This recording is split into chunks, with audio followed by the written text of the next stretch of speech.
But I'm a big girl, you know, my pain tolerance is pretty high. But this time, y'all, I was like, maybe I should have got put to sleep because that pain was horrible. But just don't take my word for it, okay? Hey ladies, good morning. So right now I'm at the dentist office because I've been putting on something for a while now that I really needed to get done, which is to get this tooth pulled out. So this is going to be one of those self-care days that you really don't want to have to do, but you really got to take care of your body and yourself. So I'm about to go into this dentist office. They're going to numb my mouth. They're not going to put me to sleep. We're not doing any of that today. And we're going to go ahead and get it done.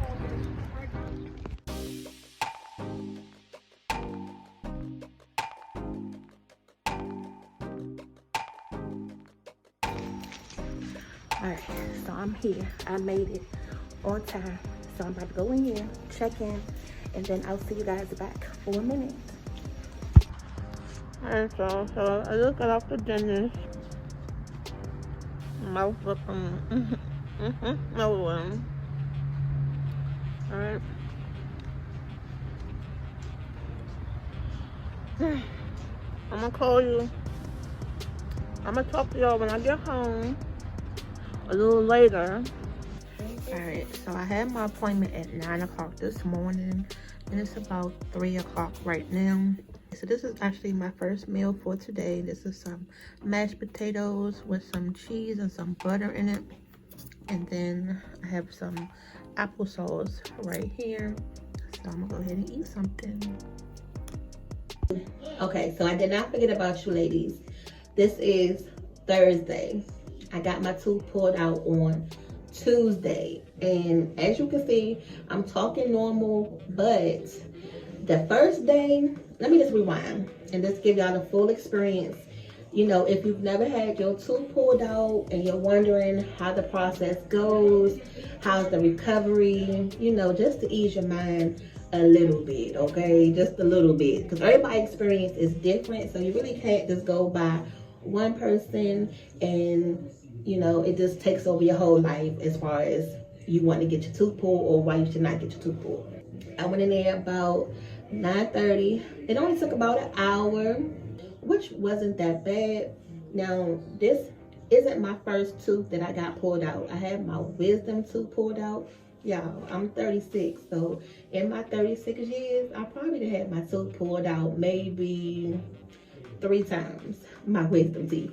Look, listen, I didn't have the best, you know, taking care of my teeth growing up. I used to eat candy all the time, cavities, and you know, it was just getting to the point where your girl was just getting cavities all the time. And then it got to the point where, you know, my tooth got bad because I liked sweets all the time and then wasn't taking care of it, so I had to get it pulled out.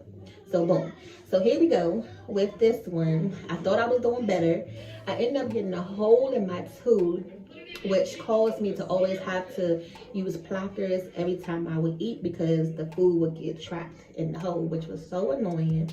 I would have to brush every time I ate, which is what you're supposed to do anyway. You know, you're supposed to do that anyway. So it got to the point where I'm like, look, I can't keep doing this. Every time I want to eat something, I always have to remember to have a plier with me because it gets stuck in my tooth. So I was like, you know what? Let me just go ahead and make the dentist appointment, which I dreaded because one day won't tell you you need a root canal, and I already know. I already been down this road so many times. I don't want a root canal. Just take it out because at this point it's bothering me. You can't save it. I already know that. Just take it out, okay? So bad. Now, when you make your dentist appointment, it's not one of those things where you can just go in and come out.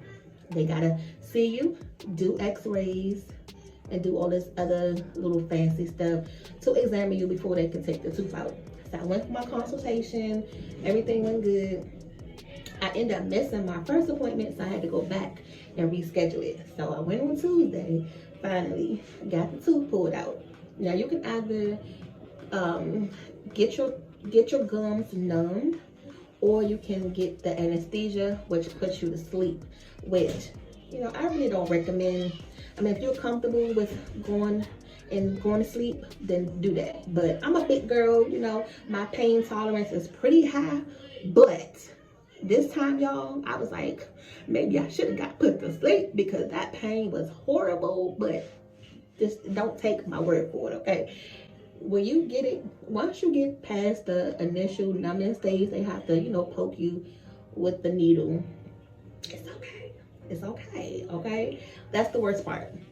And then you see all the tools, because if you're wide awoke, you're going to be one to look. You're going to be one to look and see what they're doing and what they picking up. You're going to have the light in front of you, so it's going to kind of like blind you. So you're going to want to close your eyes, so it's okay.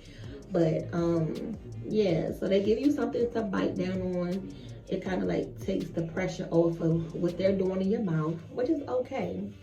Now, you are still going to feel pressure. So if you've ever been pregnant, you know you get the epidural.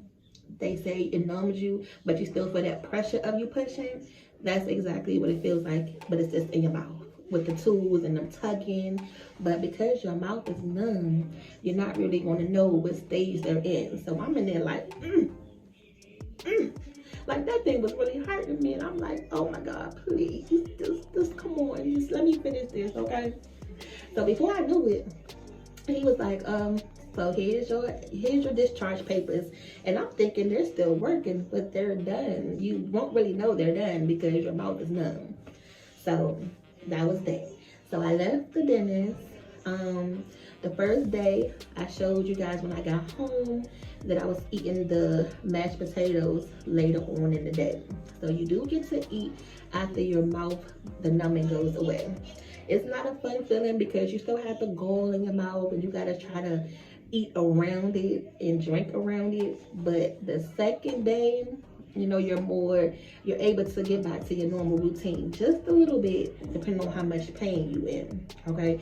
So the second day, I ended up taking the gall out around the afternoon, which was like 24 hours later, because it was actually, the gall was pushing more on the actual part, which was making it more irritating. Now they did prescribe me, you know, some pain medication and some antibiotics, but the dang on pharmacy I went to did not have the antibiotics. What is there a shortage on antibiotics too with everything else going in the world? So I'm still waiting to get that.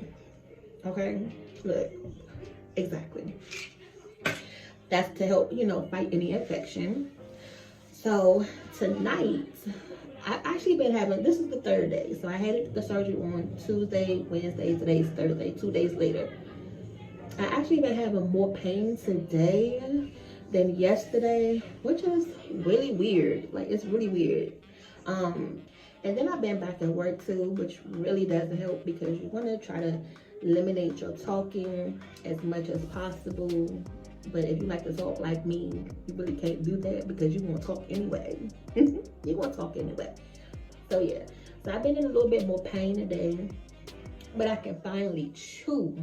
And it was so funny because yesterday I fixed some mashed potatoes. I've just been eating mashed potatoes and applesauce. Pretty much those are like the go-tos when you get your tooth pulled out. Some mashed potatoes with gravy if you can, and some applesauce.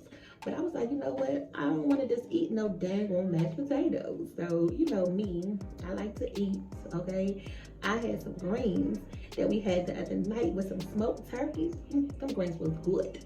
So I was like, you know what? Let me go ahead and try to sneak some of these greens in there with the mashed potatoes.